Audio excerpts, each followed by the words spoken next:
Welcome students, good evening. Welcome to this channel, যার নাম হচ্ছে মডার্ন তকসিলা ডেভেলপ ইউর ভিশন। অনেক দিন পর আর কি ভিডিও নিয়ে আসছি। এটা আর কি কেমিস্ট্রি চ্যাপ্টারের হবে, কেমিস্ট্রি সাবজেক্টের ওপর হবে। এসএসসি, রেলওয়ে, ডব্লিউবিসিএস এর প্রত্যেকটা প্রিলিমস এবং মেন্সের যত রকম এক্সাম হয় আর কি গভর্নমেন্ট সার্ভিসের প্রত্যেকটা এক্সামের ক্ষেত্রে এই ভিডিওটা অ্যাপ্লিকেবল, এবং এই সিঙ্গেল ভিডিওতে আমি প্রত্যেকটা চ্যাপ্টার্স করিয়ে দেবো। তোমাদেরকে বেশি ভয় পাওয়ার দরকার নেই। আর সামনে তো এক্সাম আছেই, সিজিএল এর এক্সাম খুব শিগগিরই হবে, এক মাস পরই, ডিসেম্বর মাসে, প্রায় মনে হয় 1 তারিখ থেকে, 1 ডিসেম্বর থেকে। তো আমি চাইবো তোমরা যারা ফর্ম ফিল আপ করেছো ভালো করে এখন কিন্তু এই নভেম্বর মাসটা ভালো করে পড়াশোনা করো, আর আমাদের সঙ্গে জুড়ে থেকো। আমরা যে ভিডিওগুলো দেবো ভালো করে দেখো। আর কিছু ফর্ম ফিল আপ এখন স্টার্ট হয়েছে, সেটা আমি ভিডিওর শুরুতেই ইনফরমেশান দিয়ে দিতে চাই। যেরকম এসএসসি জিডি 27 অক্টোবর থেকে শুরু হয়েছে, লাস্ট ডেট হবে 30 নভেম্বর 2022। তো 30 নভেম্বর 2022-এর আগে জিডি কনস্টেবলের ফর্মটা তোমরা ভরে দিও এসএসসির। আর একটা ফর্ম বেরিয়েছে আইবিতে, সিকিউরিটি অ্যাসিস্ট্যান্ট এক্সিকিউটিভ আর এমটিএস মাল্টিটাস্কিং স্টাফের এমটিএস এতে পদের জন্য 5 নভেম্বর থেকে শুরু হয়েছে, মানে 5 নভেম্বর থেকে শুরু হবে, 25 নভেম্বরে শেষ হবে। তো এই কয়েকটা চাকরির পরীক্ষার এখন ফর্ম ফিল আপ চলছে, এখনও আইবিটা শুরু হয়নি, আইবিটা শুরু হবে। আর জিডির ফর্ম ফিল আপ শুরু হয়ে গেছে, করো। আর আমি বলবো এসএসসির যে কোনো ফর্ম যখনই ফর্ম ফিল আপ বেরোয় সেই ফর্মের 10 দিনের মধ্যে ফর্ম ফিল আপ করে দেওয়াটা উচিত। লাস্ট ডেটের জন্য ওয়েট করবে না, কারণ অনেক সময় তখন সার্ভারটা ক্র্যাশ হয়ে যায় বা হ্যাং করে, ফর্ম ফিল আপ তখন আটকে যায়। ফলে তখন কি হয়, যারা ফর্ম ফিল আপ করতে পারে না তারা ভাবে যে এক্সটেন্ড যদি ডেট করে, তো অনেক সময় ওরা ডেট কিন্তু এক্সটেন্ড করে না, নোটিশ দিয়ে বলেও দিতে পারলে তাড়াতাড়ি ফর্ম ফিল আপ করবেন। আর একটা ফর্ম আছে এসএসআই এর, আমি সেটার আর কি ভিডিও আমি একটা অন্য ভিডিওতে ডেসক্রিপশন দিয়ে দেবো সেটার ব্যাপারে। আর অলরেডি এই দুটো যে চাকরির ব্যাপারে আমি বললাম, এটার অলরেডি আমাদের ভিডিওতে শর্টস, ইউটিউব শর্টসে ম্যাম, আমাদের ইংলিশ ম্যাম অলরেডি দিয়েছে তার ব্যাপারে ইনফরমেশান। আর তোমরা যত তাড়াতাড়ি সম্ভব ফর্ম ফিল আপ করো, আপকামিং যাতে গভর্নমেন্ট জবের আছে, আর সাথে সাথে প্রিপারেশনটা নেওয়া শুরু করো। চলো এগোই ভিডিওটাতে। Definition of chemistry. কেমিস্ট্রি হচ্ছে রসায়ন। It is the branch of science that deals with the study of structure and composition of matter. মানে একটা বস্তু কীভাবে তৈরি, ঠিক আছে, একটা বস্তুর স্ট্রাকচারটা কীরকম, সেটা কী দিয়ে তৈরি, সেটা বোঝার জন্য আমরা কোন বিজ্ঞানের কোন ব্রাঞ্চটা, সেটাকে বলে রসায়ন। রসায়ন আর কি আমাদেরকে বলে দেয় যে এই যে বস্তুটা যেটা আমি আঁকলাম, আঁকাটা খুব একটা ভালো হয়নি, তো সেটার মধ্যে কী দিয়ে তৈরি, পরমাণু দিয়ে তৈরি, মানে অ্যাটমস দিয়ে তৈরি, মলিকিউলস দিয়ে তৈরি, না আয়ন্স দিয়ে তৈরি, এবং স্ট্রাকচারটা কীরকম, কীভাবে দেখবে, সলিড হবে, লিকুইড হবে, তরল হবে, না গ্যাস হবে। তো আমরা তো জানি না, এই ব্যাপারটা কে ডিফাইন করে, কোন ব্রাঞ্চ অফ সায়েন্স, বিজ্ঞানের কোন দিকটা আর কি ডিল করে, সেটা হচ্ছে কেমিস্ট্রি, রসায়ন। এবার রসায়নেরও নিজস্ব কয়েকটা ব্রাঞ্চ থাকে। যখন যারা ক্লাস 11-12-এ পড়ো তারা জানো, মানে যারা ক্লাস 11-12-এ সায়েন্স নিয়ে পড়েছো তারা অবশ্যই জানো যে যখন আমি রসায়নের বইটা খুলছি তখনই কিন্তু 3টে ভাগে আমরা সাবজেক্টটাকে দেখতে পাই। একটা হচ্ছে ফিজিক্যাল কেমিস্ট্রি, ইনঅর্গ্যানিক কেমিস্ট্রি আর অর্গ্যানিক কেমিস্ট্রি। ফিজিক্যাল কেমিস্ট্রি মানে কি, ফিজিক্যাল কেমিস্ট্রি মানে কিছুই নয়, ভৌত রসায়ন, মানে যেখানে ফিজিক্স আর কেমিস্ট্রির দুটো সমান মানে দুটোর মিক্সচার, মানে যেখানে আমি কেমিস্ট্রিই পড়ছি, আমি ফিজিক্যাল কেমিস্ট্রির ব্যাপারে বলি, আমি কেমিস্ট্রিই পড়ছি, ফার্স্ট এই পার্টটার আমি কেমিস্ট্রিই পড়ছি, কিন্তু এখানে ফিজিক্সের যে পার্টটা আমরা দেখব, ঠিক আছে।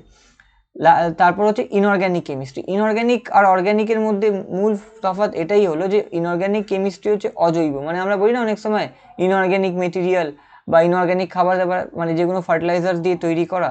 ইনঅর্গ্যানিক মানে এখানেও আমরা কিন্তু কার্বন, নাইট্রোজেন, হাইড্রোজেন, অক্সিজেন সবই পড়বো, কিন্তু এখানে মেনলি অর্গ্যানিক জিনিসগুলো না, যেগুলো কি প্রাকৃতিকভাবে, বা অর্গ্যানিক মানে কিছুই না, অর্গ্যানিকটা হচ্ছে জৈব। অর্গ্যানিক মানে হচ্ছে কার্বনের একটা নিজস্ব একটা প্রপার্টি আছে, সেটা হচ্ছে ক্যাটিনেশন। ক্যাটিনেশন মানে কি, কার্বন নিজের সঙ্গে খুব ভালো বন্ড ফর্ম তৈরি করতে পারে, যে কারণে কার্বনের অনেক কম্পাউন্ড আছে, এত হাজার হাজার কোটি কোটি কম্পাউন্ড আছে, যে কারণে আর কি ওই কেমিস্ট্রির মধ্যে পুরোপুরি যদি অর্গ্যানিক কেমিস্ট্রির মধ্যে আমি ঢোকাই তাহলে কিন্তু সেটা হবে না, আমাকে আলাদা করে একটা ব্রাঞ্চ বানাতেই হতো, সেই জন্য অর্গ্যানিক কেমিস্ট্রি। তার মধ্যে কিন্তু মেনলি আমরা study of organic compound, study of carbon কম্পাউন্ডসও বলে থাকি, স্টাডি অফ কার্বন কম্পাউন্ডস হলো মেনলি। তার মানে আমি যদি বলি তাহলে আমরা মেনলি এই 3টে পার্টের ব্যাপারে আমরা 11-12-এ পড়ে থাকি যারা সায়েন্স নিয়ে পড়েছো।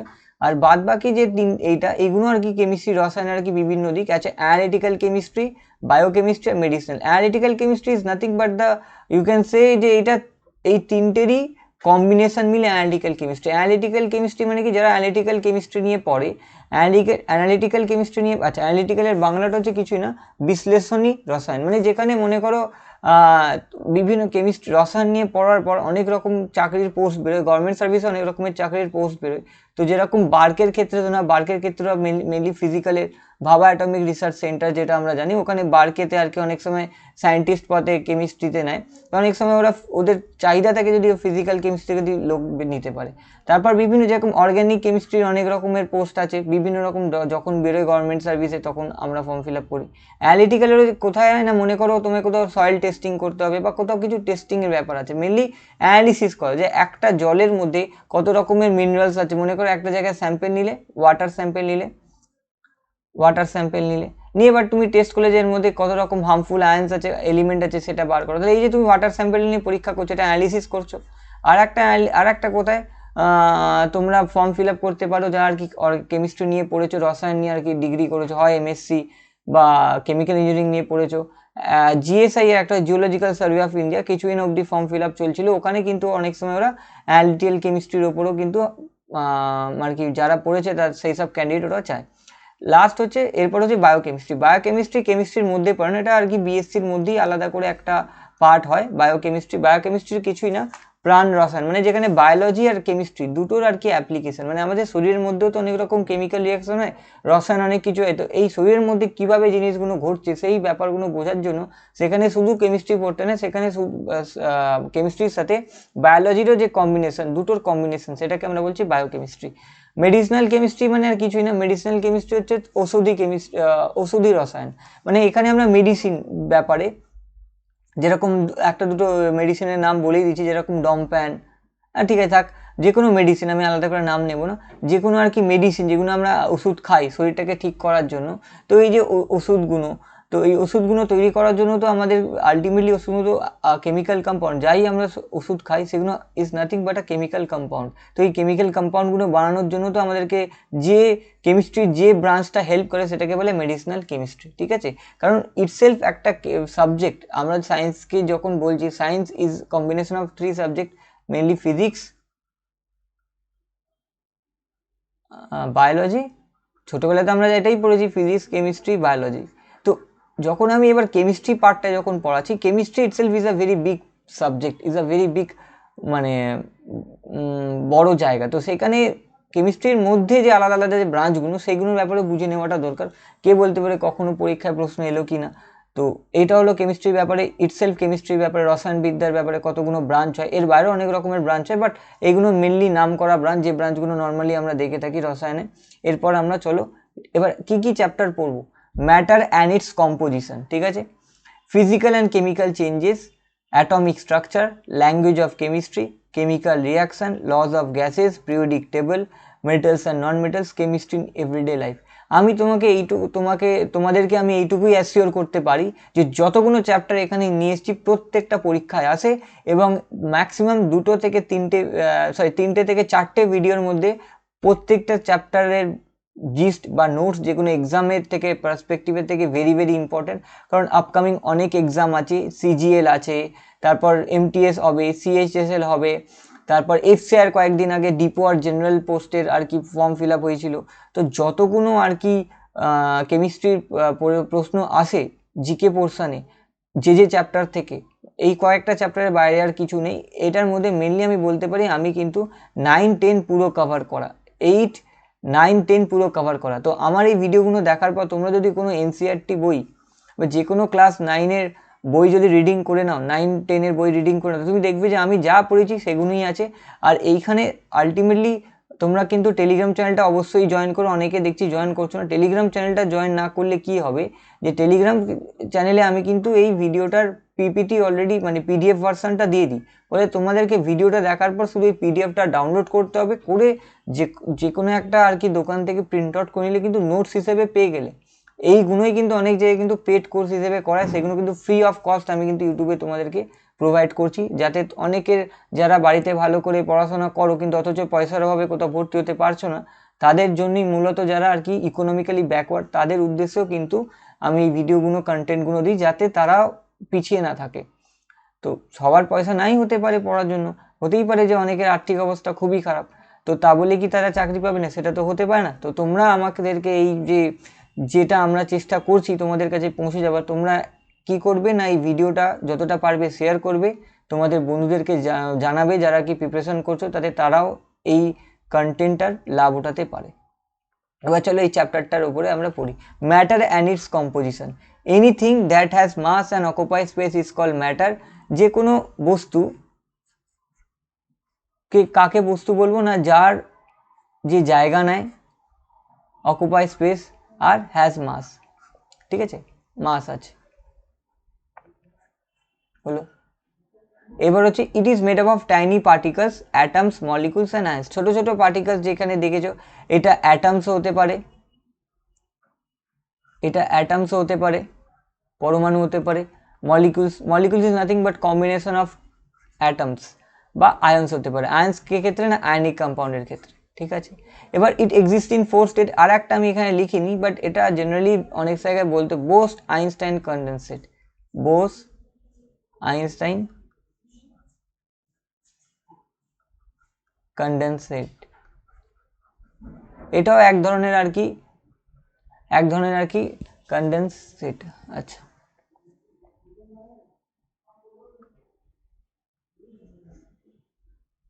কন্ডেনসেট এটাও আর কি এক ধরনের আর কি স্টেট অফ ম্যাটার। তো মেনলি আমাদের আর কি ডিসকাশনটা সলিড, লিকুইড, গ্যাস আর প্লাজমাটা কোথায় পাওয়া যায়। প্লাজমাটার কিছুই না, আমরা যে সান দেখেছি, সানের মধ্যে কি হয় না, ওখানেও কিন্তু সানের টেম্পারেচারটা ভেরি হাই টেম্পারেচার। তো তো প্লাজমার একটা এক্সাম্পল আমরা সান দিলাম, সানে আর কি ম্যাটারটা প্লাজমা ফর্মে এক্সিস্ট করে ভেরি হাই টেম্পারেচার। তো এত হাই টেম্পারেচারে কি হয়, তখন কিন্তু ওখানে তো নিউক্লিয়ার ফিশন ফিউশন রিয়াকশনসগুলো যে হয়, ওইখানে দেখবে যে গ্যাসটা কিন্তু আয়োনাইজড ফর্মে থাকে। তাহলে plasma is nothing but ionized গ্যাসকে বলতে পারি, আয়োনাইজড গ্যাস, ঠিক আছে, যেখানে আয়োনাইজড ফর্ম অফ গ্যাস, যেখানে সব গ্যাসগুলো আয়ন ফর্মসে আছে, মানে গ্যাস আলটিমেটলি ইট ইজ আর একটু যদি ডিটেলসে বোঝাই আমি প্লাজমাকে, plasma is nothing but gas form of ions, ঠিক আছে। মানে যদি এটাকে প্লাজমা বলি, এর মধ্যে কিন্তু সব আয়ন্স আছে, ঠিক আছে, সব আয়ন্স আছে, কিন্তু গ্যাস ফর্মে, আয়োনাইজড গ্যাসকে বলছে, ঠিক আছে, হলো। বাট আমাদের ফোকাসটা সলিড, লিকুইড আর গ্যাস, কারণ এখানে মেনলি এক্সামে সলিড, লিকুইড, গ্যাসই জিজ্ঞেস করা হয়। হয়তো বড় যে বলতে পারে যে 5টা স্টেটের মধ্যে প্লাজমা কি স্টেট কিনা সেটা জিজ্ঞেস করতে পারে, বা বোস আইনস্টাইন কন্ডেনসেটের ব্যাপারে জিজ্ঞেস করতে পারে যে কতগুলো স্টেটস অফ ম্যাটার আছে। যখন বলবে, তো আলটিমেটলি এখন সায়েন্টিফিক্যালি কিন্তু বলতে গেলে 5 স্টেটস অফ ম্যাটার আছে। আমি এখানে 4 লিখেছি কারণ আমি বোস আইনস্টাইনটা অতটা কনসিডার করছি না পার্টিকুলারলি এই ভিডিওটার জন্য, কিন্তু আলটিমেটলি যদি কেউ তোমাদেরকে জিজ্ঞেস করে, আমরা যেরকম ছোটোবেলায় 3টে স্টেট পড়েছি, তারপর 4টে হলো, এখন কিন্তু আলটিমেটলি যে কোনো বই যদি লেখা হয় সায়েন্সে, সেখানে 5 স্টেটসই পড়ানো, 5 স্টেটস অফ ম্যাটার, যার মধ্যে সলিড, লিকুইড, গ্যাস, প্লাজমা আর বোস আইনস্টাইন কন্ডেনসেট, ঠিক আছে। কারণ আমি অহেতুক হাই মানে লেভেলের জিনিস পড়ালাম, উঁচু ক্লাসের জিনিস পড়িয়ে দিলাম, পড়িয়ে ব্যাপারটাকে কমপ্লিকেট করলাম, সেটা তো না। এক্সামে যেটুকু আসবে ততটুকুই আমাদের পড়লেই হয়ে যাবে, কারণ কিপ ইন মাইন্ড যে আমাদেরকে চাকরিটা পাওয়া দরকার, ব্যাস চাকরিটার জন্য যতটুকু, কারণ আমরা প্রত্যেকেই গ্র্যাজুয়েশন করে এসেছি, আমরা জানি। এবং তোমরা যদি কোনো 7-8-এর বই তোলো, তাহলে দেখবে সলিড, লিকুইড, গ্যাস আর প্লাজমাটাও আছে। তাও আমি বলে দিলাম বোস আইনস্টাইন কন্ডেনসেট বলে একটা স্টেটস অফ ম্যাটার হয়, আমি আর ওটা ডিটেলসে যাচ্ছি না, ওটা একটা হাই লেভেল ফিজিক্সের ব্যাপার, ওটা আমি এখন যাচ্ছি না। যদি কখনো কারোর মনে হয়, তাহলে আমি পরবর্তীকালে ওটার ব্যাপারে এক্সক্লুসিভলি, যদি কেউ জানতে চাও, এক্সক্লুসিভলি ভিডিও বানিয়ে দেবো, কিন্তু আপাতত আমার মনে হয় না ওটা দরকার আছে, ওখানে পরীক্ষায় খুব একটা প্রশ্ন করে না। এবার আমরা বুঝি যে ছবিটার মাধ্যমে দেখা, তাহলে সলিডের এক্সাম্পল কি, বুক, লিকুইডের এক্সাম্পল ওয়াটার, আর গ্যাসের এক্সাম্পল হচ্ছে অক্সিজেন। তো এক্সাম্পল দিয়ে বললাম যে সলিড মানে কি, সলিড বস্তু কীরকম দেখতে হয়, যেরকম বই, খাতা, যেটার ভলিউমও আছে, যেটার ফিক্স শেপ আছে, এবং যেটা তার নিশ্চিত তার আয়তন হবে, তার নিশ্চিত আকার হবে, তার নিশ্চিত তার সাইজ হবে। কিন্তু যখনই লিকুইডে আসছি, দেখো সলিড থেকে লিকুইড আসাতে কি, এই যে স্পেসগুলো, এই যে সাদা সাদা জায়গাগুলো দেখছি, স্পেসগুলো বেড়ে যাচ্ছে। এই যে দুটো মলিকিউল বা দুটো অ্যাটমসের মধ্যে যে স্পেসটা আছে সেটাকে বলে ইন্টারমলিকুলার স্পেস। এই যে দুটো মলিকুলের মধ্যে যে স্পেসটা আছে ইন্টারমলিকুলার স্পেস, এই ইন্টারমলিকুলার স্পেসটা যখন বেড়ে যাচ্ছে সেইটার ক্ষেত্রে কি হয়, লিকুইড হলো, আরও বেড়ে গেলে গ্যাস হলো। এই যে যখন বেড়ে গেল, বেড়ে যাওয়াতে কি হচ্ছে, এই বেড়ে যাওয়াতে আর কিছুই না, সলিডের ক্ষেত্রে নির্দিষ্ট একটা শেপ ছিল, solid has definite shape, solid has definite নির্দিষ্ট একটা তার আকার ছিল, কিন্তু এই আকারটা লিকুইডের মধ্যে, তরল পদার্থের মধ্যে থাকে না। লিকুইড কি হয়, লিকুইড যারা হয়, একটু মুছে দিই অলরেডি অনেক। এবার লিকুইডের ক্ষেত্রে কি হয়, মনে করো আমি একটা বোতল নিলাম, একটা বোতল এরকম দেখতে, একটা বোতল এরকম দেখতে, আর একটা বোতল এরকম দেখতে। তো দেখো আমি নানা রকম শেপের বোতল নিলাম, আর এর মধ্যে আমি লিকুইড ভরে দিলাম। তাহলে লিকুইড, যে একই লিকুইড যখন যে বোতলে ভরছি, সে কী করছে, সে তার আয়তনটা সেম, তার ভলিউমটা সেম, কিন্তু সে কী করছে, সে তার নির্দিষ্ট নিজের কোনো শেপ নেই। তাহলে সে, তাকে যে বোতলে ঢালা হচ্ছে, সে সেই বোতলটার শেপ বা আকারটা নিয়ে নিচ্ছে। তাহলে do not has definite shape, not have definite shape and size। Just একটা ক্ষেত্রে কিন্তু আমরা বলতে পারবো, সেটা হচ্ছে ভলিউম, ডেফিনিট ভলিউম আছে। এটাই পার্থক্য, মূল পার্থক্য সলিড আর লিকুইড মানে তরল পদার্থের মধ্যে। গ্যাস কি, গ্যাসের না নির্দিষ্ট আয়তন আছে, না নির্দিষ্ট শেপ আছে, না আকার আছে। তার কারণ একটাই, দেখো যখন আমি সলিড থেকে লিকুইডের মধ্যে আছি, ছবিটা দেখে খুব স্পষ্টভাবে বুঝতে পারছো যে দুটো মলিকুলের মধ্যে যে স্পেসটা, যেটাকে বলে ইন্টারমলিকুলার স্পেস, এই যে জায়গাটা আর কি বাড়তে থাকছে। মানে ব্যাপারটা ধরে না, যদি সলিড বলি, যখন আমরা বাসে উঠি, ভিড় বাস, একদম গাদাগাদি করে লোক দাঁড়িয়ে আছে, সেটাকে সেই রকম যখন ভিড় বাসে দেখো গাদাগাদি করে যখন লোকে করে, কেউ কোথাও থেকে কি নরণচরণ করতে পারে। আমরা যখন মনে করো ভিড় বাসে পুজোর সময়, ঠাকুর কিছুদিন আগেই পুজো গেল, তো আমরা যখন আর কি পুজোতে ঠাকুর দেখতে গেছিলাম, অনেক সময় ভিড় ছিল, কারণ সবাই ঠাকুর দেখতে বেরিয়েছিল।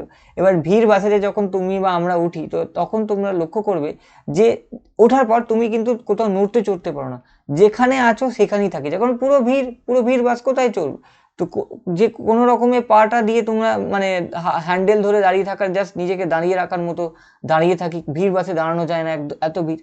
তো তখন কিন্তু দুটো মানুষের মধ্যে যে স্পেসটা খুব কম থাকে, সেই ক্ষেত্রে তোমরা ধরে নিতে পারো সলিড। এবার ধরে নাও একটা খুব বিশাল বড় জায়গা এলো, যেখানে সবাই ঠাকুর দেখতে নামবে, কিছু লোক নেমে পড়লো, তাহলে খুব ভিড় থেকে অল্প ভিড় হলো। তো এবার তুমি দেখো, কিছু লোক যখন বাস থেকে নেমে পড়লো, এবার তুমি কি করছো, এবার তুমি কিন্তু বাস সিটে বসতে পারছো না, কিন্তু একটু এদিক ওদিক মুভ করতে পারছো। এই সিচুয়েশনটা হয়ে গেল লিকুইড। আর যখন বাসটা প্রায় ফাঁকা, অনেকজন নেমে গেল, সিট প্রায় ফাঁকা, 4-5 জন বসে আছে, তারপরে তুমি যখন ইচ্ছে যে কোনো সিটে বসতে পারছো। তাহলে দেখো, এই একটা এক্সাম্পল নিয়ে, সলিডের ক্ষেত্রে কি একদম ভিড় গাদাগাদি করে লোকে বসে আছে, এরকম বাস মানে একদম ভিড় বাস। লিকুইড ক্ষেত্রে যেটা ধরে নিতে পারো যে কিছু ভিড়, মানে একদম ভিড় বাস থেকে, প্যাকটা বাস থেকে কিছু লোক নামলো, অল্প ভিড়, কিন্তু তাও কোনো সিটে ফাঁকা নেই, সবাই দাঁড়িয়ে আছে, মানে সবাই বসে আছে, 2-1 জন দাঁড়িয়ে আছে। আর গ্যাসের ক্ষেত্রে কি না, সবাই, কেউ দাঁড়িয়ে নেই, সিট অনেক ফাঁকা, তোমার যখন ইচ্ছে যে কোনো সিটে বসতে পারো। তাহলে যখন তুমি সলিড থেকে লিকুইডের থেকে গ্যাসের দিকে আসছো, যেহেতু আর কি ইন্টারমলিকুলার স্পেসটা বেড়ে যাচ্ছে, ইন্টারমলিকুলার স্পেসটা বেড়ে যাওয়ার ক্ষেত্রে মুভমেন্টটা বেড়ে যাচ্ছে, মুভমেন্টটা বেড়ে যাওয়ার ক্ষেত্রে তার যে লস ইন ভলিউম, যে দেখো যখন তুমি সলিড থেকে গ্যাসের ক্ষেত্রে যে ডেফিনেট, যে নিশ্চিত ব্যাপারটা যে কমছে, সেটা এই কারণে, কারণ ইন্টারমলিকুলার স্পেসটা বেড়ে যাচ্ছে। আর ইন্টারমলিকুলার স্পেসটা বেড়ে যাওয়ার কারণও একটা, যে ইন্টারমলিকুলার ফোর্স অফ অ্যাট্রাকশনটাও কমছে। ওই জন্য এখানে আমি অর্ডারটা কিন্তু দিয়ে দিচ্ছি, এটা ভেরি ভেরি ইম্পর্টেন্ট, এক্সামে কিন্তু জিজ্ঞেস করে। আমি ভীষণ কম্প্যাক্ট ওয়েতে কিন্তু এই পুরো যে স্লাইডটা, এই পুরো স্লাইডটা কিন্তু একটা চ্যাপ্টার, যেটাকে আমি একদম একটা স্লাইডের মধ্যে নিয়ে চলে এসেছি। মেন এই জিনিসগুলোই কিন্তু বইতে লেখা আছে, বাট আমি অনেকটা ছবির মাধ্যমে তোমাদেরকে বোঝাবার চেষ্টা করছি, আশা করি তোমরা বুঝতে পারছো। আর যদি কোথাও কোনো রকম অসুবিধা হয়, প্লিজ আমাকে বলো, আমি তোমাদেরকে কমেন্ট সেকশনে আমাকে জানিও। তাহলে আমার নেক্সট ভিডিওতে, অবশ্যই ভিডিও দেখার পর কোথাও অসুবিধা হলে তোমরা জানিও কমেন্ট সেকশনে, তাহলে পরে যে আপকামিং ভিডিওটা হবে বা এক্সক্লুসিভলি কোনো ভিডিও বানিয়ে সেখানে তোমাদেরকে বুঝিয়ে দেবো কোথায় অসুবিধা হচ্ছে। এবং চিন্তা করো না, এবং যত তাড়াতাড়ি সম্ভব অনেক দিন পর ভিডিও এনেছি, অনেকের এটা কমপ্লেন হতেই পারে যে স্যার এতদিন পর ভিডিও, বাট বুঝতেই তো পারছো এই জিনিসগুলো বানাতে ডিজাইন করতে একটু সময় লাগে, আইডিয়া আসতেও তো একটু টাইম লাগে। যাই হোক, আমি চেষ্টা করছি যত তাড়াতাড়ি সম্ভব তোমাদেরকে ভিডিও দেবার, আমি আমার আপ্রাণ চেষ্টা করছি, সেটা তোমরা বুঝতেও পারছো আমার এফার্টসে। তো চেষ্টা করছি, আমি তোমাদের সাথে আছি, তোমরা আমার একটু সাথে থাকো। আর যতটা পারবো চেষ্টা করব তোমাদের প্রিপারেশনটাকে অনেকটা সহজ করে দেওয়া, যাতে তোমরা ভালো করে এগিয়ে যেতে পারো। কারণ আলটিমেটলি কন্টেন্ট অনেক আছে, অনেক বই, অনেক কিছু, কিন্তু পড়বেটা কি? তোমরা যদি পেপার অ্যানালিসিস করে থাকো তাহলে তোমরা দেখবে এক্সামিনার কিন্তু ওই 2-3টে চ্যাপ্টারের মধ্যেই ঘোরাফেরা করে, আর বেশি চ্যাপ্টারের থেকে কিন্তু প্রশ্ন জিজ্ঞেস করে না। ফলে আমরা যদি কয়েকটা চ্যাপ্টার, যে চ্যাপ্টারগুলো আমি এখানে লিখে দিচ্ছি, ওই চ্যাপ্টার্সের পড়াগুলো যদি রেগুলারলি পড়তে থাকি। আর একটা যেটা জিকের ক্ষেত্রে খুব অভাব আমি দেখি ক্যান্ডিডেটসদের মধ্যে, যে রিভিশন। অনেক কিছু পড়লাম অথচ পরীক্ষার হলে কিছু মাথায় রইল না, সেটা ভুল। কম, আমি বলছি না যে কম পড়ো, যতটুকু পড়ার অবশ্যই যা সিলেবাস আছে সেটা তো পড়তেই হবে, কিন্তু revision is must from the first day of your preparation. যেটা পড়ছো সেটা যেন 5-6 দিনের মধ্যে সেটা রিভাইজ হওয়া চাই, রিভাইজ না হলে মনে থাকবে না। কারণ পরীক্ষার দিন মনে রাখাটাও একটা বিশাল বড় ব্যাপার, ওটা লোকে বলে তো দেয় মনে রাখার, বাট অত সোজা নয়, ওটার জন্য রেগুলার রিভিশন দরকার। যাই হোক, এটা হলো। এবার increasing order of intermolecular space দেখো, স্পেস জায়গাটা, স্পেস মানে দুটো মলিকুলের মধ্যে যে জায়গাটা, সাদা অংশ দেখো, ছবিটার মাধ্যমেই বুঝতে পারছো সলিড, লিকুইড, গ্যাস। তো যখন তুমি সলিড থেকে লিকুইড আর গ্যাসের মধ্যে যাচ্ছ, যে স্পেসটা বেড়ে যাচ্ছে। এবার অ্যাট্রাকশন, অবভিয়াসলি অ্যাট্রাকশনটা কমছে বলেই তো স্পেসটা বাড়ছে। যদি একে অপরের প্রতি অ্যাট্রাকশনটা কমে যায় তাহলে লোকে দূরে দূরে থাকবে। দেখো, force of attraction between two molecules, সেটাকে বলে intermolecular force of attraction. Solid থেকে গ্যাসে যখন যাচ্ছি অ্যাট্রাকশনটা কমছে, ওই জন্য ইন্টারমলিকুলার স্পেসটা বাড়ছে। তো আমি অর্ডারটা আর কি দিয়ে দিয়েছি, ইনক্রিজিং অর্ডার দু ক্ষেত্রেই দিয়েছি। আগে increasing order of intermolecular space মানে সলিডের ক্ষেত্রে ছিল, লিকুইডের ক্ষেত্রে আরও বেশি, গ্যাসের ক্ষেত্রে সব থেকে বেশি, গ্যাসের ক্ষেত্রে সব থেকে বেশি। ঠিক আছে, এবার হচ্ছে increasing order of intermolecular force of attraction. সব থেকে কম ফোর্স অফ অ্যাট্রাকশন গ্যাস, ওই জন্য সবাই দূরে দূরে, অ্যাট্রাকশনটা কম বলে সব দূরে দূরে, মুভমেন্টটা বেশি। মিডিলের মধ্যে সবসময় লিকুইড আছে, আর সলিডের মধ্যে সব থেকে বেশি, ওই জন্য দেখো সব কাছাকাছি, একদম গায়ের কাছাকাছি হলো। এরপর আমরা নেক্সট পার্টটায় যাই। এটা তো হলো ম্যাটারের মধ্যে স্ট্রাকচারটা, মানে ম্যাটার কী দিয়ে তৈরি, কতগুলো স্টেটস হয়। আর প্লাজমাটাও বলে মানে কিছু না, আয়োনাইজড গ্যাস। এর কমন এক্সাম্পল হচ্ছে সান, বা টিউবলাইটের মধ্যেও যে ফ্লোরোসেন্স হয় তার মধ্যে আয়োনাইজড গ্যাস ভরা থাকে। ঠিক আছে, এবার আমরা হট আয়োনাইজড গ্যাস।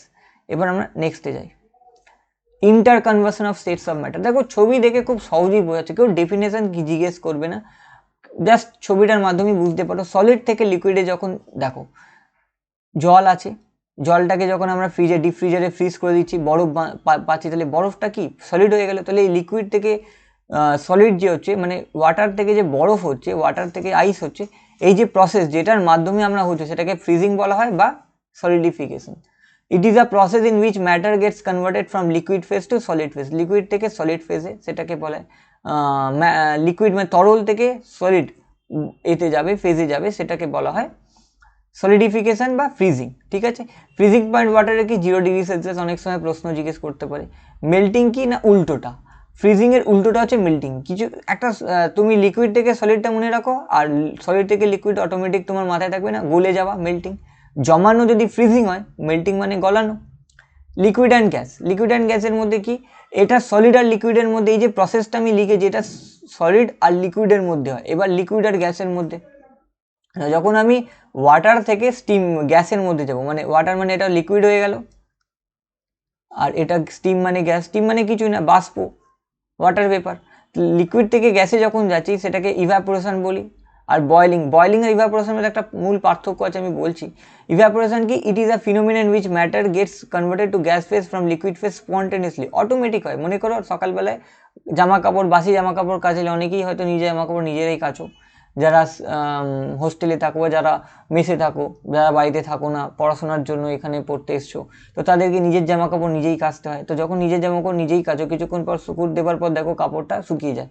তো ভিজে থাকার পর যখন আমরা সানলাইটে দিই, অবশ্যই রোদ্দুর থাকে, বা সকালেই দিনের বেলায় আমরা শুকুর দিই, বা কিছুক্ষণ পর এমনি যদি তুমি ঘরে জল, ধরে না একটা ফ্লোর, ঠিক আছে, এখানে জল পড়ে গেছে, আমরা মুছে দিলাম, মুছে দেবার পর কিছুক্ষণ পর শুকিয়ে গেল। তো শুকিয়ে যায় কেন? ইভাপোরেশন হচ্ছে আলটিমেটলি। জলটা কি অটোমেটিক লিকুইড থেকে গ্যাস ফেজে চলে যায়। বা ওয়েটিং অফ ক্লোথ, যেটা আমি একটু আগেই বলছিলাম, জামা কাপড় কাচার পর তোমরা যদি রেখে দাও রোদে বা এমনিতেই বাইরে রেখে দাও, কিছুক্ষণ পর কি হয়, জলটা শুকিয়ে যায়, ওটা শুকনো হয়ে যায়, তাহলে কি ইভ্যাপোরেশন। আর বয়লিং কি, বয়লিং মানে জল ফোটানো, যেটাকে বলি বয়েল করা।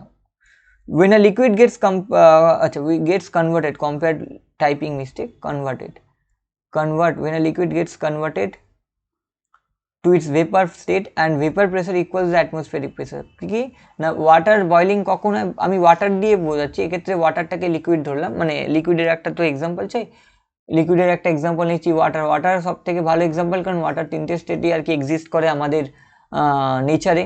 তো ওয়াটারের ক্ষেত্রে কী হয়, যে ওয়াটারটাকে যখন আমরা বয়েল করি, এখন যখন বৃষ্টি বাদলা দিন তখন বলা হয় না যে জল ফুটিয়ে খাও, তো ফোটানোর সময় কী হয়, যে ওয়াটারের যে ভেপার, এইখানে যে ওয়াটার মলিকুল হয়ে যারা ভেপার ফর্মে চলে গেল, ওয়াটার ভেপার ফর্মে চলে গেল। এবার যখন এই ওয়াটার ভেপার ফর্মে চলে গিয়ে এই ভেপারের যে কোনো বাষ্পের, যে কোনো ভেপারের একটা প্রেসার থাকে, যে কোনো ভেপারের একটা প্রেসার থাকে, সেটাকে বলা হয় ভেপার প্রেসার। এই ভেপার প্রেসারটা যখন আর কি অ্যাটমসফিয়ারিক প্রেসার, মানে আমাদের যে এয়ারের যে প্রেসার, অ্যাটমসফিয়ারিক প্রেসারের সঙ্গে যখন ম্যাচ হয়ে যায়, তখন বয়লিং হয়। এবং সেটাকে, এবং যে টেম্পারেচার হয় সেটাকে বলে বয়লিং পয়েন্ট। ওয়াটারের বয়লিং পয়েন্ট কি 100 ডিগ্রি সেলসিয়াস। পুরো আমি একদম যত রকমভাবে, যত ইন্টারেস্টিং ওয়েতে এটাকে পিপিটিটাকে বানানো যায় আমি বানিয়েছি, তোমরা দয়া করে ভিডিওটা দেখবে। দেখলে কিন্তু এই সামনেই পরীক্ষা আসছে, খুব সহজেই যারা সায়েন্সকে ভয় পাও, যাদের হয়তো 11-12 সায়েন্স ছিল না, যাদের আর্টস ছিল, শুধু 10 অবধি যাদের সায়েন্স ছিল, তারপর কি হয়, জেনারেলি 11-12-তে কী হয়, 10 অবধি আমরা প্রত্যেকটা পড়াই পড়ি, 11-12 থেকে আমাদের স্ট্রিম স্পেশালাইজেশন এসে যায়। তো যে স্ট্রিমে আমরা স্পেশালাইজেশন করি সেই স্ট্রিমটাতে তো আমাদের ভালো স্ট্রং পয়েন্ট হয়ে যায়, কিন্তু যে স্ট্রিমটা আমরা স্পেশালাইজেশন করি না, যে স্ট্রিমটা ছেড়ে চলে আসি, সেই স্ট্রিমটার উপর আমাদের ভীতিনেসটা চলে আসে, যে কারণে সেই স্ট্রিমটার ক্ষেত্রে অনেকের প্রবলেম হয়। যেরকম সায়েন্সের ক্ষেত্রে আমি বলছি না যে সবকটা সায়েন্স ক্যান্ডিডেটদেরই আর কি আর্টসে প্রবলেম হয়, কিন্তু ম্যাক্সিমাম ক্ষেত্রে দেখা গেছে তাদের হিস্ট্রি জিওগ্রাফির একটু প্রবলেম হয়, বা আর্টসদের ক্ষেত্রে দেখা গেছে যারা আর্টস ফিল্ডে বিলং করে, যে ম্যাথামেটিক্সে বা সায়েন্সে একটু স্ট্রাগল করে। তার মানে এই নয় যে সবাই স্ট্রাগল করে, আমি একদম জেনারেলাইজ বা কোনো জাজমেন্টাল কথা বলছি না, আমি বলছি এটা দেখা গেছে, যেহেতু আমি পড়াই, তো আমি যেটুকু অবজার্ভ করেছি, আমার একটা অবজারভেশন আর কি বললাম। তো ফলে ultimately moral of the story এটাই, যে যারা আর কি পার্টিকুলার বিজ্ঞান পার্টটাকে ভয় পাও, যে পরীক্ষায় কি হবে এমন কিছু আহামরি প্রশ্ন করে না, আগের ভিডিওতেও বলেছি 8 থেকে 9-এর পড়াই জিজ্ঞেস করে, বা ম্যাক্সিমাম 10, তো সেইগুলো আমি ভিডিওর মাধ্যমে সহজ সরল পদ্ধতিতে বুঝিয়ে দিই। আর পিডিএফ তো তোমরা টেলিগ্রামে পেয়েই যাবে, আর তারপর বাড়িতেও যে কোনো জিকের বই কিনে পড়লে তোমরা দেখবে পুরোটাই খুব সহজে হয়ে যাবে। ঠিক আছে, এবার আমরা পরেরটায় আসি। কনডেনসেশন কি, রিভার্স অফ ইভাপোরেশন। ইভাপোরেশনের রিভার্সটা কি, মনে করো খাবার তৈরি হচ্ছে, এইটা একটা একদম প্র্যাকটিক্যাল এক্সাম্পল দিচ্ছি, মনে করো রান্না হচ্ছে, ধরে নাও চিলি চিকেন বা চিলি পনির হচ্ছে, বা যে কোনো রান্না হচ্ছে। অনেক রান্না থেকে বলবি প্রসিডিওরে বলা হয় যে ঢাকা দিয়ে রাখতে হয়, তবে না গলবে। মনে করো আমরা যখনই মাংস রান্না করি, বিশেষ করে মাটনের ক্ষেত্রে, মাটনটাকে গলানোর সহজ উপায় হচ্ছে ওটাকে ঢাকা দিয়ে রাখো, গলে যাবে। তো বলে না চাপ দমে রান্না করতে, তো তোমরা দেখবে, তোমরা ভাববে যে স্যার এখানে আবার রান্নারও টিপস দিচ্ছে, তা না, এটা বোঝাতে গিয়ে প্র্যাকটিক্যাল ওয়েতে যতটা ভালো বোঝানো যায় আর কি, ডেলি লাইফ এক্সাম্পল নিয়ে বোঝানো গেলে কি হয়, খুব সুবিধা হয়, ইন্টারেস্টিং হয় ব্যাপারটা, তোমাদেরও বুঝতে ইচ্ছা করে। তো যাই হোক, করবে, তোমাদের বুঝতে ইচ্ছা করবে। যে এরপর তুমি দেখো যে ঢাকা দেওয়ার পর কি হয়, এখানে তো রান্নাটা হচ্ছে, এবার ভেপার ফর্মে চলেছে, গিয়ে কি হয়, যদি খোলা থাকতো, যদি ওপেন থাকতো, তাহলে ভেপার ফর্ম থেকে তো ডাইরেক্ট এয়ারে চলে যেত, কিন্তু এখানে ঢাকা দেওয়া আছে, তাহলে কি হয়, এখানে তোমরা দেখবে ঢাকাটা কিছুক্ষণ খোলার পর যখন খুললে এরকম ওয়াটার ড্রপলেটস দেখতে পাবে, ছোট ছোট ওয়াটার ড্রপলেটস। এই যে ওয়াটার ড্রপলেটস ফর্ম হচ্ছে, মানে গ্যাস থেকে লিকুইড ফর্মে চলে যাচ্ছে, সেটাকে বলে কনডেনসেশন। এই কনডেনসেশন হয় বলে কিন্তু ফর্মিং অফ ক্লাউড হয়, ফর্মেশন অফ ক্লাউড কিন্তু কনডেনসেশনের ওপরেই হয়।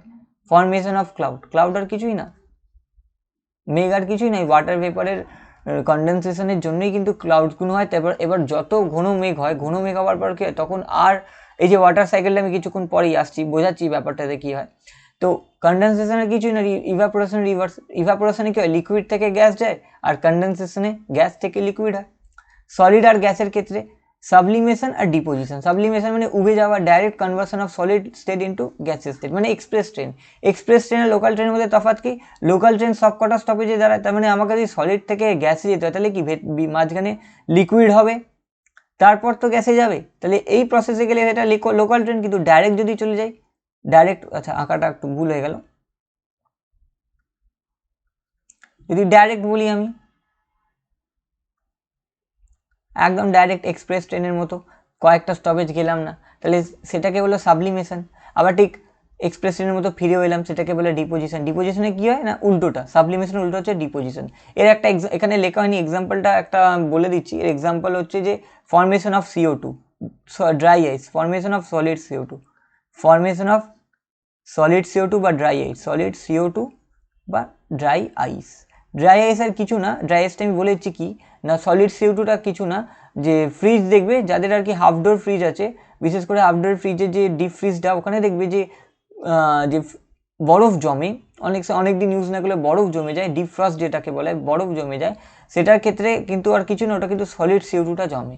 তো ফর্মেশন অফ সলিড CO2 ওটাকে বলে ড্রাই আইস। দেখবে কি ওটা ডাইরেক্ট তোমার মানে ডাইরেক্ট ওটা কি হয়, ওটা তোমার সলিড ফর্মে হচ্ছে, গ্যাস থেকে সলিড ফর্ম উইদাউট লিকুইড। তার মানে একটা টেম্পারেচার আছে, কিছু না, আমরা CO2টাকে যদি -79°C নিয়ে যাই এবং 5.1 atm প্রেসার যদি করি, ওটাকে সলিডিফাই করার চেষ্টা করি, তাহলে উইদাউট লিকুইডেই সলিড হয়ে যাবে, মানে একদম এক্সপ্রেসের মধ্যে সলিড ফর্মে চলে যাবে গ্যাস ছাড়া। কারণ আমরা জানি CO2টা কি, CO2 is a gas, carbon dioxide is a gas. Gas থেকে ডাইরেক্ট আমি কিসে চলে যাচ্ছি, সলিডে চলে যাচ্ছি। কোন টেম্পারেচারে না, -79°C আর 5.1 atm প্রেসার। এইতে করলেই আমরা কিন্তু ডাইরেক্ট ড্রাই আইসটা পেয়ে যাব। আর সাবলিমেশন কর্পূর, যেরকম পুজোর সময়, এই যে এরকম ধরে না পুজোর সময় আমরা কর্পূর রাখলাম, আগুন যখন জ্বালিলাম, ডাইরেক্ট কর্পূরটা কি হয়, সলিড থেকে লিকুইডে, সলিড থেকে সরি গ্যাস থেকে সলিডে চলে যায়, গ্যাস থেকে সরি ভুল বলছি, সলিড থেকে গ্যাসে চলে যায়, সলিড থেকে গ্যাসে চলে যায় উইদাউট গোয়িং ইনটু লিকুইড। এবার ওয়াটার সাইকেল, ওয়াটার সাইকেলে কি natural conversion, natural process of inter conversion among 3 states of matter. মানে এই যে বৃষ্টি কেন হয়, ঠিক আছে না, ধরে নাও আমি একটা সিম্পল এক্সাম্পল দিচ্ছি, বাড়িতে রান্না বান্না রোজই হয়, অবভিয়াসলি যে বেঁচে থাকার জন্য তো খেতেই হবে, রোজ রান্না বান্না হচ্ছে। এবার সেখান থেকে কি হয়, জল গরম হচ্ছে, যাই হোক, তো এখান থেকে ওয়াটারটাকে গ্যাস ফর্মে চলে গেল। এই ওয়াটার ভেপারটা বাতাসে গিয়ে হায়ার অল্টিটিউডে গিয়ে কনডেনসেশন হয়ে গিয়ে কী হয়, কনডেনসেশনে মেঘ জমে যায়। ছোটোবেলায় দেখবে আমরা যখনই সিনারি আঁকতাম, একটা করে এরকম মেঘ এঁকেতাম, এটা কিছু না, এটা ক্লাউডসটা ফর্মেশন আর কিছু না, ওয়াটার ভেপারের জন্য। ওয়াটার ভেপারটা কি হয়, গ্যাস, ওয়াটারটা যখন রান্না করছি, লিকুইডটা তখন গ্যাসের ফর্ম চলে যাচ্ছে, গ্যাস থেকে সেটা হায়ার অল্টিটিউডে গিয়ে সেটা তোমার দেখবে কনডেনসেশন হয়ে গিয়ে আবার কি হচ্ছে, আস্তে আস্তে কিন্তু লিকুইড ফর্মে ফিরে আসে যখন রেন হয়, জমতে জমতে কনডেনসেশন হতে হতে হতে হতে হতে একটা সময় আর মেঘ জমতে পারছে না, তখন বৃষ্টি হয়, হলো, বৃষ্টি হওয়ার পর আমরা তাহলে আবার সেটাকে লিকুইড ফর্মে পেয়ে গেলাম। এবার তোমরা বলতে পারো যে সলিড ফর্মটা কোথায়, না এই জিনিসটাই যখন তোমরা কোথায় হয় না, এই জিনিসটা যখন হিলি এরিয়াতে হয়, হিলি এরিয়া, সেখানে কি হয়, সেখানে রেনটা কিছু না, রেনটা কনভার্ট হয়ে যায় স্নোফল হিসেবে, রেনফল আর হয় না, তখন আমরা বলি স্নোফল বরফ ডাইরেক্ট কি হয়, যেহেতু হাই অল্টিটিউডে টেম্পারেচারটা এতটাই কম থাকে যে তখন আর কি ওয়াটার ভেপার আর ওয়াটার ফর্মে আসতে পারে না, ডাইরেক্ট আইস ফর্মে চলে যায়। তাহলে সেক্ষেত্রে কী হয়, গ্যাস ফর্ম থেকে সলিড ফর্মে চলে গেল, সলিড গ্যাস থেকে সলিড ফর্মে চলে গেল। তার মানে দেখো আমাদের নেচারে, প্রকৃতিতে কিন্তু ওয়াটার 3টে স্টেটেই এক্সিস্ট করছে এবং সবসময় এটার একটা ইন্টার কনভার্সনের সাইকেল চলতেই থাকে। তো ওয়াটারেরই যে ইন্টার কনভার্সন, একটা স্টেট থেকে অন্য স্টেটে চলে যাওয়া, সেই পুরো সাইকেলটাকেই বলা হয় ওয়াটার সাইকেল। ছোটোবেলা আমরা সবই পড়েছি। দেখো এই জিনিসগুলো আর রিমাইন্ড করে দেওয়া, তোমাদেরকে মনে করিয়ে দেবো যে কী কী জিনিসগুলো এক্সামে জিজ্ঞেস করে থাকে জেনারেলি। হলো লাস্ট হচ্ছে law of conservation of mass. Matter can neither be created nor be destroyed. ম্যাটারকে আমরা তৈরিও করতে পারি না, ডিস্ট্রয় করতে পারি না, জাস্ট একটা ফর্ম থেকে অন্য ফর্মে কনভার্ট করে দেয়। কি না, ব্যালেন্সড কেমিক্যাল রিয়াকশানস। এবার আমি এখানে কোনো কেমিক্যাল রিয়াকশান লিখছি না, এরপরে কেমিক্যাল রিয়াকশান চ্যাপ্টারটা যখন আমি পড়াবো, ওখানে দেখবি প্রত্যেকটা কেমিক্যাল রিয়াকশান ব্যালেন্স এই কারণে, যদি ব্যালেন্স না হয় তাহলে atom law of conservation of মাসটা তো করা হবে না, ভায়োলেট করে দেওয়া হবে। মানে আমি সেটাকে মানছি না, তাহলে ভায়োলেট করছি, কিন্তু সেটা যাতে ভায়োলেট না, ওই জন্য আমরা ব্যালেন্স করি। মানে ম্যাটারকে আমরা ক্রিয়েট করতে পারবো না আর ডিস্ট্রয় করতে পারবো না, সেটা একটা ফর্ম থেকে অন্য ফর্মে। এই যে কাগজ, আমরা যে কাগজ অনেক সময় জ্বালিয়ে দিই, আমরা ভাবি যে জ্বালিয়ে দিলাম বা আগুন লাগিয়ে দিলাম, ব্যাস পুড়ে গেল, না, যখন আগুনটা লাগাচ্ছি, এই যে পেপারটা কি, পেপারটা is nothing, paper is obtain from plants, প্লান্টসের মধ্যে সেলুলোজ আছে। তো এবার এর মধ্যে তো কার্বন থাকবে, হাইড্রোজেন থাকবে, অক্সিজেন থাকবে। তো যখন আমরা আগুন লাগাচ্ছি আর কিছুই না, অক্সিজেনের সঙ্গে রিয়াকশন করাচ্ছি, এই কার্বন হাইড্রোজেন এগুলো সব আর কি অন্য কার্বন ডাইঅক্সাইড ওয়াটার ফর্মে কনভার্ট হয়ে যায়। মানে যখন আগুনটাকে মানে কাগজে আগুন লাগাও তখন কার্বন ডাইঅক্সাইড গ্যাস বেরোয় আর সাথে সাথে ওয়াটার ভেপার হয়, মানে এই ওয়াটারটা ওয়াটার ভেপার ফর্মে থাকে। মানে what I am trying to say, আমি যেটা বলার চেষ্টা করছি যে আমরা কোনো কিছু আগুন লাগিয়ে দিলাম মানে ডিস্ট্রয় করলাম তা না, সেটা আগুন লাগিয়ে দিলাম মানে কি সেটা একটা ফর্ম থেকে অন্য ফর্মে চলে গেল, আর কিছুই না। ঠিক আছে, এবার পরের চ্যাপ্টারটা আসছি, physical and chemical change. Physical change কি, ভৌতিক চেঞ্জ বা ভৌতিক পরিবর্তন।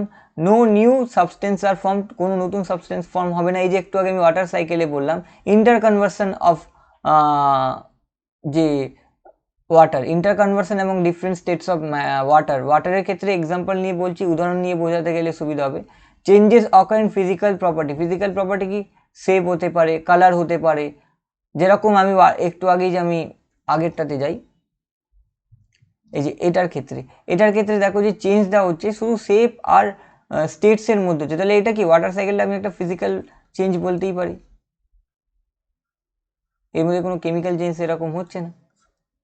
বা আরও এক্সাম্পল নিয়েছি, যেরকম কি ইন্টারকনেকশন ডিফারেন্ট স্টেটস অফ ম্যাটার হলো ওয়েটিং অফ ক্লোথ। এই যে কাপড় ভিজে গেল, ভিজে যাওয়ার পর তুমি যখন শুকিয়ে যাচ্ছে, আবার ভিজে যাচ্ছে, তাহলে কি এটা একটা physical change. No change in chemical composition, কোনো রকম কেমিক্যাল কম্পোজিশন হচ্ছে না। যেরকম ধরো জল, এই যে আমি কাপড় শুকুর দিলাম, যখন একটা এক্সাম্পল নিয়ে বলছি সেটা নিয়ে থাকাটাই বেটার, ওই জন্য আমি পার্টিকুলার একটা এক্সাম্পলই স্টিক করে আছি।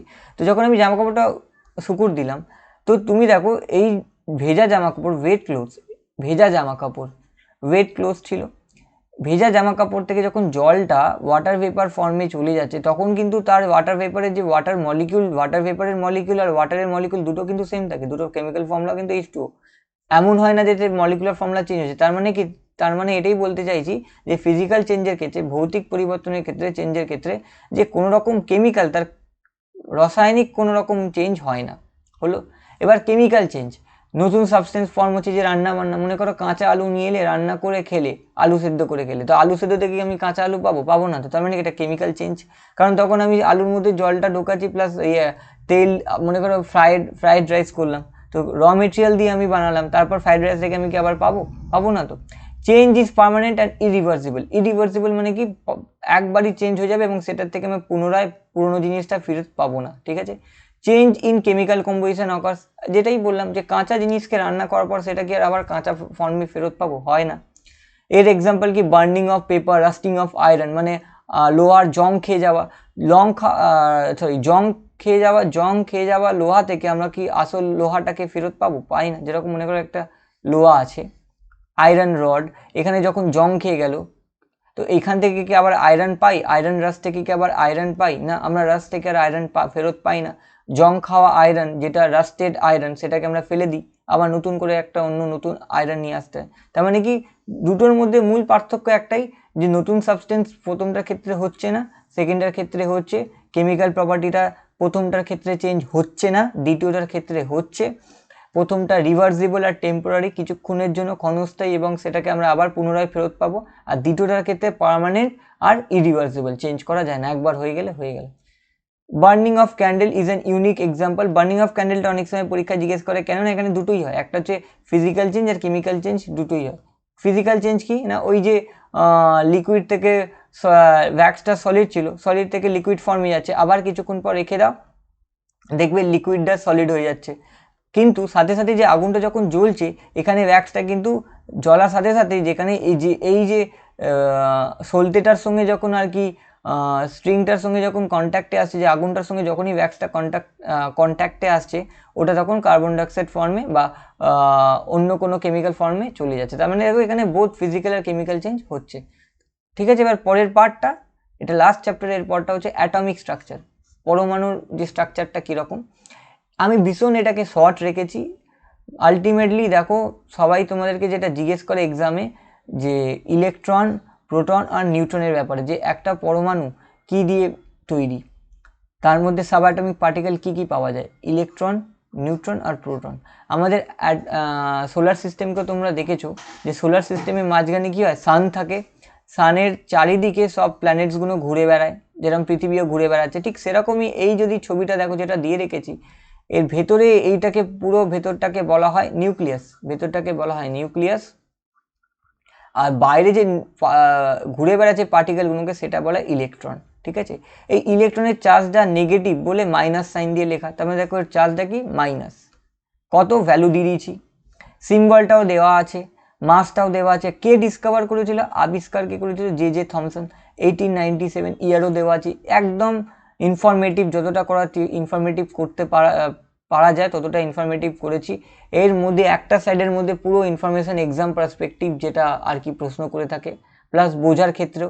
ইলেকট্রন আর প্রোটনটা হচ্ছে চার্জ পার্টিকেল, মানে এদের নিজস্ব চার্জ থাকে, আর নিউট্রনটা চার্জলেস, এর কোনো চার্জ থাকে না, এর শুধু মাস থাকে। ঠিক আছে, নিউট্রন আর proton together constitute the nucleus which is located at the centre, মানে মাঝখানে এই যে যেটাকে নিউক্লিয়াস বললাম এর মধ্যে নিউট্রন থাকে, এই যেটাকে নিউট্রন, কারণ এর মধ্যে কোনো চার্জ নেই, আর প্লাসটা হচ্ছে প্রোটন। হলো, খুব সহজেই দেখতে পাচ্ছ ছবিটার মাধ্যমে সব কিছু বোঝানো আছে। ঠিক আছে, তাও আমি বলে দিলাম আর একবার। আচ্ছা, কে প্রোটনকে ডিসকভার করেছিল, আর্নেস্ট রাদারফোর্ড। ঠিক আছে, এইখানে কিন্তু একটা আর কি অনেকের কনফিউশন থাকতে পারে, অনেকে বলতে পারে যে স্যার গোল্ডেনস্টাইনের নাম বলছেন না কেন, বাট গোল্ডেনস্টাইন কিন্তু ঠিকঠাক কিন্তু মানে উনি হয়তো প্রথমে এটার আভাস পেয়েছিলেন বা বুঝতে পেরেছিলেন, but he observe is H+ ion হিসেবে। এটা আর্নেস্ট রাদারফোর্ডই ছিলেন যিনি কিন্তু ডিসকভার কিন্তু মানে উনি কিন্তু ঠিকঠাকভাবেই কিন্তু সায়েন্টিফিক ওয়ার্ল্ডের কাছে, সায়েন্সের কাছে, সায়েন্টিফিক ওয়ার্ল্ডের কাছে এটা কিন্তু এনেছিলেন, আলোকপাত করেছিলেন যে প্রোটন আলফা স্ক্যাটারিং পার্টিকেলের যে আলফা পার্টিকেল স্ক্যাটারিং যে ছিল ওই এক্সপেরিমেন্টের মাধ্যমে কিন্তু উনি অনেকটা বোঝাতে সক্ষম হয়েছিলেন, ওই জন্য ক্রেডিটটা কিন্তু আর্নেস্ট রাদারফোর্ডকে দেওয়া হয়। তো পরীক্ষার হলে অনেকে গোল্ডেনস্টাইন ঠিক করেই দেয়, ওটা ভুল। আলটিমেটলি তোমরা যদি একটু রিসার্চ করো দেখবে আর্নেস্ট রাদারফোর্ডই কিন্তু পুরো শ্রেয়টা পান, মানে উনি আর কি এনার ডিসকভারির জন্য কিন্তু প্রথম ডিসকভারি কে করেছেন, আর্নেস্ট রাদারফোর্ড। এবার হচ্ছে নিউট্রনের ক্ষেত্রে জেমস ক্যাডউইক 1932। মাসটা দেখো এখানে, আর চার্জলেস। আমি অত ডিটেলসে যাচ্ছি না, এইগুলোর সত্যি কথা বলতে গেলে পরবর্তীকালে পরে আমি না কখনো ভিডিও নিয়ে আসবো, এর স্টোরি অনেক আছে, এক একটা সায়েন্টিস্ট কী করে একটা করে মডেল আনার পর, কারণ এই যে পুরো টেবিলটা যে আমি তোমাদেরকে এখানে ছোট্ট করে দেখিয়ে দিলাম, এটা কিন্তু একদিনের কাজ না, অনেক বছরের পর বছর সায়েন্টিস্টরা একটা এক্সপেরিমেন্ট করার পর সেখান থেকে কিছু রেজাল্ট এলো বা সেখান থেকে কিছু ফেলিয়ার হলো, তারপর একটার পর একটা সায়েন্টিস্টরা, যেরকম অ্যাটমিক স্ট্রাকচারটাকে পুরোপুরি এক্সপ্লেন করাটা কিন্তু অত সহজ ছিল না, একটার পর একটা সায়েন্টিস্ট কিন্তু তাদের নিজেদের মতো মডেল কিন্তু দিয়ে গেছে, যেরকম plum pudding model, Rutherford atomic model, Bohr atomic model, তারপর সামারফিল্ড অ্যাটমিক মডেল, তারপর শর্ডিঙ্গারের ওয়েভ ইকুয়েশন, তো পরপর অনেক কিছু আছে। তো এইগুলো তো জেনারেলি পরীক্ষায় জিজ্ঞেস করে না, তোমরা যদি জানতে চাও তাহলে অবশ্যই আমি আগে সিলেবাসটা শেষ করে নেব, তারপর আস্তে আস্তে দেখব, সময় যখন হবে আমি নিশ্চয়ই এক একটা চ্যাপ্টারকে ডিটেলসে ব্যাপারে, এই যে কী করে এই জিনিসগুলো এলে এগুলো জানাটাও দরকার, খুব ইন্টারেস্টিং ব্যাপার, যে কী করে এক একটা সায়েন্টিস্টরা কী করে এক একটা মডেলকে নিয়ে এলেন, মাথা থেকে ভাবনা চিন্তা করে বার করলেন। তো এটা পুরো টেবিলটাতে আমি কিছুই না, খুব সহজে ইনফরমেটিভভাবে দিয়েছি, যেটা পরীক্ষার ক্ষেত্রে জিজ্ঞেস করে, বাট এর ভেতরে অনেক গল্প আছে, অনেক রকমের সায়েন্স, মানে অনেক রকমের এক্সপেরিমেন্ট করা আছে, সেটা অন্য কোনো আমি পিপিটিতে বা অন্য কোনো সেশনে বলবো।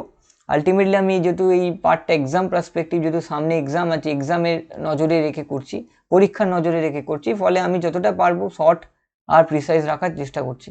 Structure of atom shows similarity with the image of our solar system. অনেক সময় এটাও জিজ্ঞেস করে যে সোলার সিস্টেমের সঙ্গে কী সিমিলারিটি আছে, না স্ট্রাকচার অফ অ্যাটম কার সঙ্গে কোনটা সেটাও লিখে দিয়েছি। ব্ল্যাক হচ্ছে প্ল্যানেটস, হচ্ছে where electron resembles planet আর নিউক্লিয়াস resembles suns। হলো, আচ্ছা পরের দিন আমি আর কি আজকে এই অবধি রাখলাম, পরের দিন আমি আর কি অ্যাটমিক স্ট্রাকচারটা নিয়ে আরও ডিটেলসে যাব, তারপর পরপর চ্যাপ্টারগুলো চলতে থাকবে। তো তোমরা এই পার্টটা দেখো, ঠিক 1-2 দিনের মধ্যেই আমি পরের পার্টটা দিয়ে দেবো। আর যারা আর কি হিন্দিভাষী, যারা আর কি হিন্দিতে কথা বলো, চিন্তা করো না, আমি হিন্দি ভার্সানও আনবো, ফিজিক্সেরও আর কি আমি হিন্দি ভার্সানটা নিয়ে আসবো, যেটা আমি WBCS ফিজিক্সের ভিডিওটা দিয়েছিলাম সেটা বাংলা ভার্সানে দেওয়া ছিল, তো আমি হিন্দি ভার্সানেও আনবো। তো আমি খুব শিগগিরই আর কি চিন্তা করো না, আমি খুব শিগগিরই আর কি আনবো। তোমরা দেখতেই পাচ্ছ যে প্রায় প্রত্যেকটা জিনিসই আমি প্রায় ভিডিওটার পিপিটির মধ্যে আমি দিয়ে দেবো, মানে ভিডিওটার মাধ্যমে প্রত্যেকটা জিনিস বুঝিয়েও দেবো, আর পিপিটির মধ্যে সব কিছু হচ্ছে। একবার পিডিএফটা পেয়ে গেলে দেখবে এটা তোমাদের ক্লাস নোটস হিসেবে বা স্টাডি নোটস হিসেবে খুব কাজে আসবে। আর অনেকটা গাইডও করবে যে পরীক্ষায় কোনটা পড়তে হবে কোনটা পড়তে হবে না। এখন পরীক্ষার আগে জেনারেলি কী হয়, প্রত্যেকটা স্টুডেন্টই চাই একটা গাইডের মতো, যার মধ্যে সব কিছু থাকবে না, অথচ ইম্পর্টেন্ট জিনিস বা সামারি টাইপ, যার মধ্যে ইম্পর্টেন্ট জিনিসগুলো এক জায়গায় জিস্ট করে দেওয়া থাকবে। তো আমি মোটামুটি চেষ্টা করছি সেরকম একটা কিছু তোমাদেরকে তৈরি করে দেবো, যাতে তোমাদের পরীক্ষার আগে খুব হেল্প হয়। হ্যাঁ, আমি যেটা বলছিলাম যে মোটামুটি এর মধ্যে সবকটা পার্টই দেওয়া আছে। আর ফিজিক্সের যে বাংলা ভার্সানটা আমি দিয়েছি, তার হিন্দি ভার্সানও খুব শিগগিরই নিয়ে আসবো। তো চিন্তা করো না, যেভাবে আমি হিন্দি বাংলা দুটো মিলিয়ে করছি সেটাই করবো, যতটা পারবো করে যাব। আর যদি কন্টিনিউ না করতে পারে তখন অবশ্যই আমি নোটিফিকেশান দেবো যে আমি হিন্দি ভার্সানটা পারছি না। বাট আমি অবশ্যই দুটো যতক্ষণ পারবো দুটো ভার্সান একসাথে দেবার চেষ্টা করবো, যাতে প্রত্যেকটা ভার্সানের স্টুডেন্টই সেটার লাভ উঠাতে পারে। Thank you for watching. Please subscribe for more interesting videos. Bye by.